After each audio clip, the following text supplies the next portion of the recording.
Hello class 10 कैसे हो आप सभी। जैसे कि हम लोग चैप्टर नंबर 9 कर रहे थे, ठीक है। एक्सरसाइज 9.1 एक ही एक्सरसाइज है इसमें और 15 क्वेश्चन है। तो क्वेश्चन नंबर 3 तक मैंने करा दिए हैं, पार्ट 1 करके उसका नाम रखा है some application of trigno. Question number 4 पर जम करते हैं, आ जाओ जल्दी से, ठीक है। पढ़ाई करते रहो भाई, प्री बोर्ड बहुत ही नजदीक है। क्वेश्चन नंबर 4 यहाँ देखते हैं, मैंने आपकी स्क्रीन पर लगा दिया, क्वेश्चन पढ़ सकते हो। मैं यहाँ से क्वेश्चन देखता हूँ। The angle of elevation, angle of elevation जिसको नहीं पता है, डिप्रेशन एलिवेशन, वो जाके सबसे पहले इंट्रोडक्शन वाली वीडियो देख लो। इंट्रोडक्शन मैंने सारे एक बेसिक क्लियर कराई है कि हॉरिजॉन्टल लाइन क्या है, ठीक है, लाइन ऑफ साइट क्या है, और angle of elevation, angle of depression, सारी चीजें, ठीक। तो आ जाओ, the angle of elevation of the top of the tower, ठीक। एक कोई टावर है, यहाँ पर एक टावर ले लेते हैं, ठीक। इसका एंगल ऑफ एलिवेशन हमेशा नीचे से बनता है, ठीक। एंगल ऑफ एलिवेशन यहां से बनेगा from a point on the ground, ground में, ग्राउंड ये है, इसका एक कोई point which is 30 metre away from the foot of the tower. देखो टावर का फुट ये, क्योंकि हमने टावर को ही लिया, और यहां से कितना मीटर अवे है, दैट इज 30 मीटर। बस तुम्हें क्वेश्चन की लैंग्वेज को समझना एक एक लाइन से, ठीक। अगर तुमने फिगर बना लिया तो क्वेश्चन आधा वहीं खत्म, ठीक। सबसे पहले क्या कह रहा है, angle of elevation from the top of the tower. Top of the tower से एंगल ऑफ एलिवेशन दे रखा है 30 डिग्री, 30 डिग्री, हाँ 30 डिग्री, ठीक। और कह रहा है कि यहां से जहां एंगल ऑफ एलिवेशन बन रहा है पॉइंट ऑन द ग्राउंड, यहां से 30 metre away from the foot of the tower, ठीक है। टावर का फुट यहां पर है, फुट जैसे अपना फुट तो नीचे, तो फुट ऑफ द टावर से 30 मीटर अवे, बस इतनी बात समझ गए, ठीक। Find the height of the tower, tower की हाइट पूछिए। टावर की हाइट क्या है, ये, ठीक। तो ये एंगल 90 होगा, सबको दिख रहा है, एंगल 90 होगा, बहुत अच्छे। 90 के सामने हाइपोटेन्यूज फिक्स हो जाती है, ठीक है। और अब ये एंगल की बात कर रहे हैं तो यहां पर खड़े हो तो ये बेस है, ये परपेंडिकुलर है, ठीक। सबसे पहले अब पीवीपी एचएचबी सबको पता है, P B P H B, ठीक है। और ये होता है साइन, ये होता है कॉस, ये होता है टेन, ये भी ट्रिक्स याद कराया, देख लेना। परपेंडिकुलर और बेस, बस इसका रिलेशन चाहिए। तो क्या है, ये टेन में है, टेन ऑफ 30 डिग्री, टेन 30 क्या होगा, परपेंडिकुलर अपॉन बेस, टेन होता है परपेंडिकुलर, ठीक है। परपेंडिकुलर क्या है तुम्हारे पास, एच, ठीक है, हाइट, और बेस है 30, ठीक। अब बहुत क्वेश्चन इजी हो गया। 30, टेन 30 होता है 1/√3 is equal to H upon 30। यहां से एच नहीं निकाल पाओगे, बहुत इजी हो गया। देखो 30 को वहां फेंक दो तो 30/√3 इज इक्वल टू एच, ठीक। अब नीचे √3 है तो ऐसे छोड़ के नहीं आओगे, रेशनलाइज करके आओगे। तो एच हो गया 30/√3 इंटू √3/√3, रेशनलाइज ऐसे करते थे 9th क्लास में पढ़ोगे। तो ऊपर हो गया देखो 30√3 और √3 इंटू √3 दैट इज 3, 3 से अब 30 कैंसिल हो जाएगा, 3 10 टाइम्स, तो 10√3 मीटर, ये इसकी हाइट हो जाएगी, ठीक है। सिंपल से क्वेश्चन है, बहुत इजी तरीके से, बहुत ही बेसिक, एक एक चीज समझो बस। एंगल ऑफ एलिवेशन हमेशा नीचे से बनता है, यहां से टॉप ऑफ द टावर का एंगल ऑफ एलिवेशन बन रहा है, ठीक है। और इतने मीटर अब देता है 30 मीटर, तो हाइट आराम से निकल जाएगी। क्वेश्चन नंबर 4 तो ओवर हो गया। मूव करते हैं क्वेश्चन नंबर 5 की तरफ जल्दी से, ठीक। लाइक सब्सक्राइब भाई करते रहो और कमेंट करके बता देना। अभी जैसे हाफ ईयरली वगैरह सारे बच्चों के आ रहे हैं, हाफ ईयरली प्री बोर्ड वगैरह जिसके भी आ रहे हैं, ठीक, कि कौन से चैप्टर की नीड है, तो वो चैप्टर मैं वन शॉट के तरीके से बहुत ही बेसिक से एडवांस लेवल तक सारे क्वेश्चन, स्कूल के क्वेश्चन इसी में कवर हो जाएंगे, ठीक है। क्वेश्चन नंबर 4 हो गया आपके सामने। क्वेश्चन नंबर 5 आ चुका है, तो क्वेश्चन नंबर 5 देखो, इसका सॉल्यूशन हम करते हैं। अ काइट इज फ्लाइंग, एक एक लाइन पढ़ना बहुत इजी हो जाएगा। अब पूरे एकदम क्वेश्चन देख के मत बड़बड़ाना, टेंशन में आ जाओगे ये क्या, नहीं, एक एक लाइन पढ़ो आराम से, क्वेश्चन आ जाएगा। A kite is flying at a height of 60 metre, ठीक है, अबव द ग्राउंड। देखो ग्राउंड से 60 मीटर अबव करो, ग्राउंड से, तो ग्राउंड से 60 मीटर अबव, इसका मतलब उसकी हाइट दे रखी है। एक पतंग यहाँ पर उड़ रही है, पतंग बना लो भाई, ठीक, पतंग उड़ रही है ऐसे, ठीक, वहां पर। A kite is flying 60 metre above the ground, ground से 60 मीटर above, ठीक है। The string attached to the kite is temporarily tied to a point on the ground. एक स्ट्रिंग, जब धागा, जब पतंग उड़ाते हैं तो ऐसे उड़ाते हैं ना, ठीक, ऐसे तो उड़ाओगे नहीं, तो ऐसे उड़ाओगे तो स्ट्रिंग, एक धागा ऐसे जाता है, ठीक है। तो ये एक स्ट्रिंग है यहां से, जो एक ग्राउंड पर खड़े होकर कोई भी बच्चा उड़ा रहा हो पतंग, ठीक। The inclination of the string with the ground is 60 degree. Inclination मतलब angle of elevation that is 60 degree. ठीक, find the length of the string. String की लेंथ क्या है, ये L, ये length of the string. String धागा ऐसे बंधा होता है। ठीक, find the length of assuming that there is no slack in the string. String कहीं से टूटी नहीं है, ये बता रखा है। ठीक है, कोई स्लैक नहीं। अब देखो तुमसे पूछा है लेंथ, तो ये 90 के सामने हमेशा हाइपोटेन्यूज फिक्स। इतने बड़े बड़े क्वेश्चन है, सॉल्यूशन इसकी 2-2 4-4 लाइन में है बस, और कुछ नहीं। हाइपोटेन्यूज और ये हो गया परपेंडिकुलर, क्योंकि ये बेस यहाँ से एंगल बन रहा है बेस और उसके सामने परपेंडिकुलर। ठीक, तो परपेंडिकुलर और हाइपोटेन्यूज तुम्हें लगेगा साइन ऑफ 60 डिग्री। साइन क्या होता है, परपेंडिकुलर अपॉन हाइपोटेन्यूज। PPPHHB से है। ठीक, परपेंडिकुलर क्या है इसका 60 एंड देन हाइपोटेन्यूज है L। हाइपोटेन्यूज नहीं पता। साइन 60 दैट इज √3/2, ये 60/2 L, सॉरी L, ये L length of the string. L को वहां फेंको। देखो कुछ लोगों को इसको सॉल्व करने में बहुत दिक्कत होती है, तो देख लो एक एक स्टेप। L वहां जाएगा तो √3 नीचे क्रॉस मल्टीप्लाई, 60 यहीं था, √3 नीचे आ गया। इन दोनों की पोजीशन चेंज कर दो और 60 वहां जाके मल्टीप्लाई हो गया। ठीक, सिंपल से एक एक स्टेप से चलेंगे। ये हो गया 120 और √3 का रेशलाइज कर दो ऊपर नीचे, √3 इंटू √3, तो ऊपर तो हो गया 120 √3 और नीचे √3 दैट इज 3, 3 वन जा 3, 3 4 जा 12, 40 √3 लेंथ ऑफ द स्ट्रिंग। इतनी मीटर लेंथ L आ गई। Length of the string that is 40 √3। ठीक है, क्वेश्चन नंबर 5 हो गया। जिसको ना समझ आ रहा है कमेंट कर दे, और जो भी चैप्टर नए चाहिए हो बता देना। सारे चैप्टर यही बहुत इजी तरीके से बता देंगे। ठीक है, आ जाओ नेक्स्ट क्वेश्चन पर, that is question number 6। Question number 6 क्या कह रहा है? हाँ, ये देखो थोड़ा सा इंपॉर्टेंट क्वेश्चन है। अब थोड़ा यहाँ से टफ क्वेश्चन स्टार्ट हो जाते हैं। ठीक है, जहां से टफ क्वेश्चन स्टार्ट होंगे वही इंपॉर्टेंट हो जाता है। ठीक, आगे देखो। अब 1.5 मीटर टॉल बॉय, एक कोई बॉय उसकी हाइट है 1.5 मीटर। ठीक है, 1.5 मीटर। तुमको भी इतना छोटा बच्चा तो है नहीं, कोई पतंग उड़ा है। ठीक, पतंग नहीं उड़ा है, कुछ और करो। A 1.5 meter tall boy is standing at a some distance from a 30 meter tall building। एक 30 मीटर टॉल की बिल्डिंग है यहाँ पर। ठीक है, इसकी कुछ दूरी से ये यहाँ पर खड़ा है। ठीक, इसकी कुछ दूरी पर यहाँ पर खड़ा है। ठीक, the angle of elevation from his eyes. अब देखो ऐसे खड़े हो तो आंखें कहाँ है तुम्हारी, ऊपर है। ठीक है, नीचे से तो एंगल ऑफ एलिवेशन बनाओगे, तो यहाँ से एंगल ऑफ एलिवेशन बनेगा। अब ग्राउंड से नहीं बनेगा, आंखों से बनेगा। ठीक, angle of elevation from his eyes at the top of the building increases from 30 degree to 60 degree. देखो एंगल ऑफ एलिवेशन यहाँ से तो बनेगा, ये तो फिक्स हो गया। बट अब तुम्हें कंफ्यूजन होगी कि 30 और 60, किसको 30 लेना है, किसको 60 लेना है। ठीक, as he walk towards the building, मतलब क्या कह रहा है देखो समझो। ये जब बिल्डिंग की तरफ जा रहा है, ठीक, बिल्डिंग की तरफ बढ़ा, यहाँ से बढ़ना स्टार्ट करा, ये बिल्डिंग है। ठीक, यहाँ 1.5 मीटर टॉल बॉय बिल्डिंग की तरफ बढ़ रहा है। ठीक, तो एक कोई पॉइंट यहाँ पर है। ठीक, तो यहाँ से भी एंगल ऑफ एलिवेशन उसकी आंखों से यहाँ से भी एंगल बन रहा है और यहाँ से भी बन रहा है। अब 30-60 ये तुम्हें कैसे पता चलेगा? देखो जितनी पास आते जाओगे उतना एंगल 90 बनता रहेगा। ठीक, क्योंकि जितनी दूर, अब इसको हम खींच के यहाँ पर ला रहे हैं, यहाँ पर ला रहे हैं, तब स्ट्रेट लाइन हो जाएगी। स्ट्रेट लाइन पे परपेंडिकुलर तो 90 तो होते ही है। ठीक है, तो ये एंगल है 30 डिग्री, और जितना ही पास जाएगा एंगल उतना बड़ा हो जाएगा। ये बात समझ आ रही है? ठीक, लॉजिक से तुम्हें क्वेश्चन में भी ध्यान नहीं देना। 30 और 60 दो एंगल तुम्हें मार रखे हैं, तो देखो कैसे समझ लेना। सबसे पहले 1.5 मीटर टॉल बिल्डिंग की तरफ मूव कर रहा है, ये बिल्डिंग की तरफ बढ़ रहा है धीरे धीरे। ठीक है, पहले इसका एंगल 30। जब भी देखो अगर ऐसे एंगल हम बना रहे हैं, ठीक, ये और फिर इधर आ रहे हैं, तो ये एंगल बड़ा होगा पक्का 60, 30, 60, फिर इधर और बना देना है तो ये हो सकता है 75 हो, फिर इधर इधर जाके देखो 90 हो जाता है। मतलब आप जिस तरफ जा रहे हो उस तरफ बढ़ रहा है एंगल। ठीक है, और पीछे की तरफ आओगे तो घटेगा। बस इतना लॉजिक अगर समझ लिया तो बहुत क्वेश्चन निकलेगा। ठीक, 30-60 एंगल हो गए। Find the distance he walk towards the building.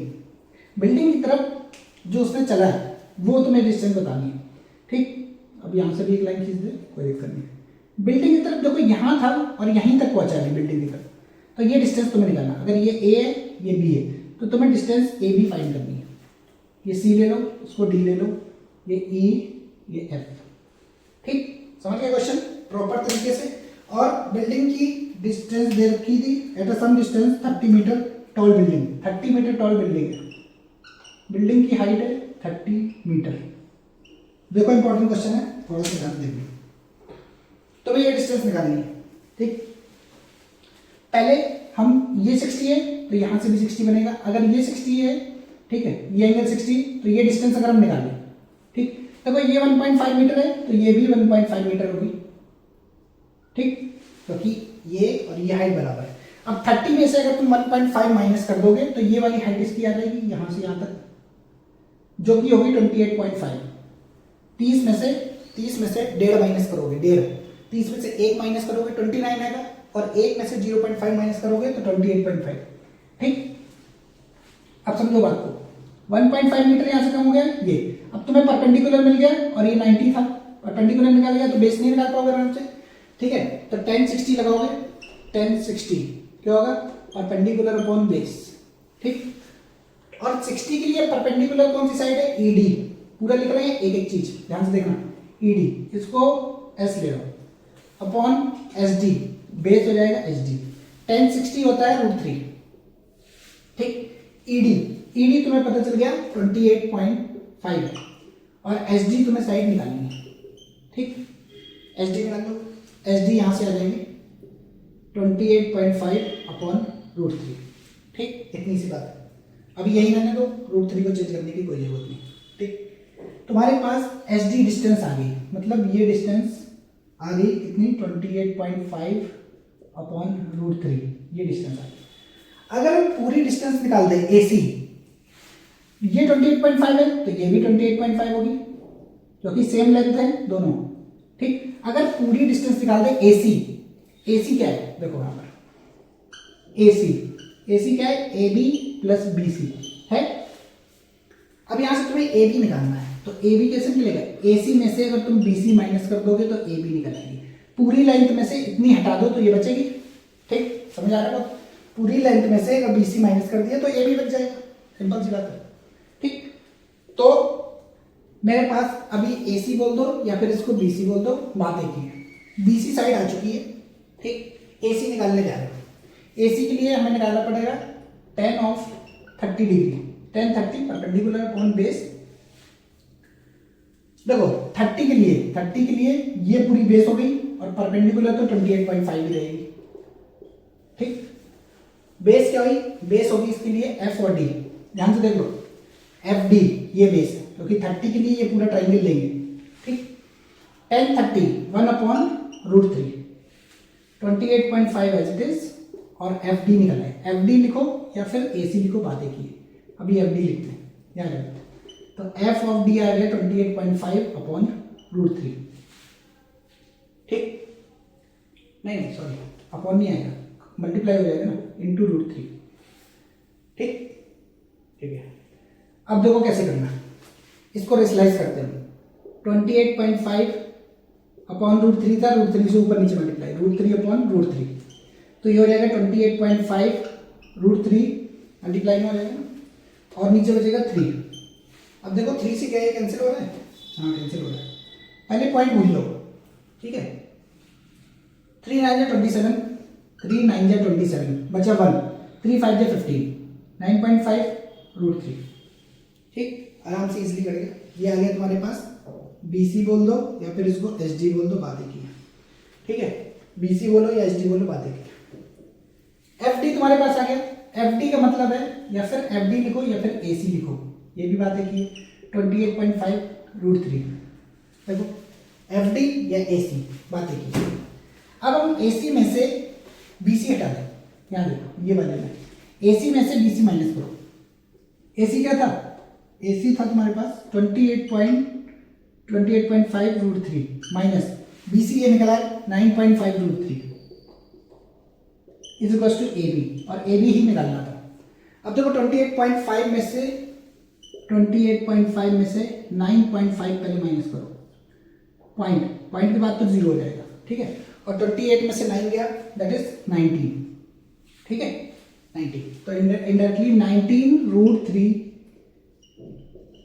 AB, AB की लेंथ आ गई 19√3, ठीक है। जो यहाँ क्वेश्चन मार्क लगा रखा था तो 19√3 इसकी लेंथ होगी, ठीक है। 19√3 मीटर वो A से B तक चला है बिल्डिंग की ओर, ठीक है। ये था क्वेश्चन नंबर 6, बहुत ही बेसिक तरीके से बताया है, ठीक है, इसलिए थोड़ा सा टाइम लगा। एक एक चीज तो मैं पॉइंट आउट की है, जिसको नहीं समझ आ रहा रिपीट फिर से इस वीडियो को देख लो, अगर फिर भी समझ नहीं आ रहा देन कमेंट कर देना, तो बहुत अच्छे तरीके से एक बार फिर से समझा देना, ठीक है। कुछ नहीं किया, 60 था, फिर से देख लो एक बार, 60 था, 10 60 लगाओ, परपेंडिकुलर तुम्हें पता है बेस आराम से निकल आएगा, 10 होता परपेंडिकुलर अपॉन बेस, बेस निकल आया, ये और ये इक्वल होगा, ठीक है, तो ये भी हो गया 28.5 अपॉन √3, BC आ गया। अब 30 के लिए परपेंडिकुलर तो पता है, बेस नहीं पता है, और बेस है AC, FD लिखो या AC लिखो, बात एक ही है, ठीक है। तो FD निकाल लेंगे परपेंडिकुलर अपॉन बेस से, परपेंडिकुलर पता है FD निकल आएगा, FD निकल आया तो पूरी AC निकल आएगी, AC में से पूरे में से BC माइनस कर दोगे तो AB आराम से आ जाएगा। सिंपल सा क्वेश्चन है, कॉन्सेप्चुअल क्वेश्चन है, ठीक। क्वेश्चन नंबर 6 ओवर हो गया। क्वेश्चन नंबर 6 बहुत ही इजी तो नहीं कहेंगे तुम लोगों के लिए, थोड़ा कॉम्प्लेक्स हो सकता है, बट जिसको समझ आ गया उसके लिए इजी, वरना कॉम्प्लेक्स तो ऑलरेडी होती है ये चीजें, समझ गए भाई। प्रिपरेशन करते रहो, तैयारी बहुत तगड़ी, ठीक है। तुम्हें रिजल्ट देना है इस बार 2026 का। आगे नेक्स्ट क्वेश्चन नंबर 6 हो गया, मूव करते क्वेश्चन नंबर 7 की तरफ, और जल्दी से क्वेश्चन नंबर 6 हो गया भाई। क्वेश्चन नंबर 7 देखते हैं। हाँ,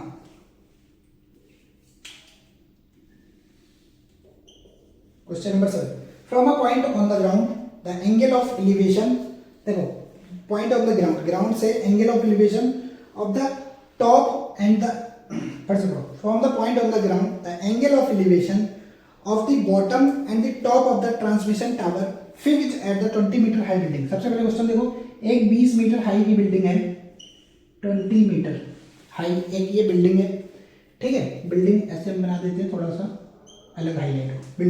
बिल्डिंग के ऊपर टावर फिक्स कर रखा है, ठीक। बिल्डिंग के ऊपर एक कोई टावर फिक्स कर रखा है, ठीक। अब वो बैट लग रहा है, बट बैट नहीं है, टावर है, ठीक। टावर फिक्स कर रहा है 20 मीटर हाई बिल्डिंग के ऊपर, ठीक है। एंगल ऑफ एलिवेशन तुम्हारा बन रहा है 45 और 60 ग्राउंड से, from the top of the tower and the bottom of the tower. बात को समझो, टावर के टॉप से और बॉटम से ये फिगर बनेगा, ठीक। फिर से पढ़ो, first line, from a point on the ground the angle of elevation of the top of the building के टॉप और बॉटम से एंगल ऑफ एलिवेशन बन रहा है। अब 45 और 60, अब हमने बताया था 45 कौन सा होगा, 60 कौन सा होगा, वो तुम लोग बताओ, ठीक। देखो ये छोटे वाला एंगल, छोटा एंगल तो 45 होगा, और ये यहां से जो एंगल बना रहा है पूरा बड़ा एंगल, ये 60 डिग्री होगा। सिंपल सी बात है, जितना छोटा एंगल उतना कम, जितना बड़ा एंगल उतना ज्यादा, ठीक है। 60 degree. Find the height of the tower, ये तुम्हें टावर की हाइट फाइंड करनी है, h, ठीक। Find the height of the tower, ठीक। अब देखो कैसे करना है, सबसे पहले बेस निकाल लो, ठीक है। तो 10 45 के लिए तो पूरा फिगर दे रखा है, बस बेस की जरूरत है। 10 of 45 degree, 10 45 perpendicular upon base. अगर इसको नाम दे दे A B C D, 10 45 के लिए परपेंडिकुलर क्या है, BC, और बेस है AB। 10 45 1 होता है, ठीक है। 10 45 की वैल्यू 1 होती है, सबको पता है। BC है 20 अपॉन AB है, नहीं पता, बेस AB, तो AB यहाँ से निकल आएगा क्रॉस मल्टीप्लाई से 20 मीटर, मीटर में दे रखा है 20 मीटर। देखो जो इसकी हाइट है वो इसकी ब्रेड्थ है, ठीक है, 20 मीटर। अब 20 निकल आई, अब 10 60 लगाओगे, 10 60 ये भी होगा परपेंडिकुलर अपॉन बेस। परपेंडिकुलर क्या है, 60 के लिए 60 पूरा एंगल है, 60 के लिए देखो एंगल ABD, ये 60 दे रखा है, इसके लिए परपेंडिकुलर हो जाएगा H + 20। समझ गए बात को, क्योंकि पूरी हाइट इतनी H है, इतनी 20 है, उठा के प्लस कर दो, अपॉन बेस है AB। 10 60 बताएगा √3 होता है, H + 20 अपॉन AB। AB हम लोग निकाल चुके हैं यहाँ से 20, यहाँ क्रॉस मल्टीप्लाई, तो 20√3 is equals to h plus 20, 20 को यहाँ लो, 20√3 minus 20 is equals to h, ठीक है। यहाँ से h निकलना बहुत सिंपल है, 20 कॉमन दिख रहा है, 20 कॉमन ले लो, अंदर बचेगा √3, 20 यहाँ से ले लिया, यहाँ बचा √3, यहाँ से पूरा 20 ले लिया तो 1h, ये आ गई तुम्हारे पास हाइट 20√3 माइनस 1। अगर √3 की तुम्हें वैल्यू दे रखी है, √3 की वैल्यू होती है भाई 1.732, ठीक है। इफ अगर क्वेश्चन में गिवन है देन आप पुट करोगे, वरना पुट नहीं करोगे, ठीक है। 1.732 रख देना, बहुत ईजी तरीके से आंसर, वरना यही आंसर आ जाएगा। अपना एनसीईआरटी मैच कर लेना, वही आंसर, इतने मीटर हाइट है, ठीक है। Height of the tower is 20√3 minus 1। Question number 7 over हो गया। ओके, ऐसी पढ़ाई करते हुए बने रहो और सब्सक्राइब करते रहो। बहुत ही इजी तरीके से सारे क्वेश्चन तुम्हें कब हो जाएंगे पता भी नहीं चलेगा, प्रैक्टिस तुम्हें करनी पड़ेगी। ऐसे यहाँ देखने में बहुत इजी लगेगा, बट बिना प्रैक्टिस के तुम्हारा कुछ नहीं होना, ठीक है। इसलिए पढ़ते रहो, मुस्कुराते रहो। थैंक यू, जब तक के लिए धन्यवाद।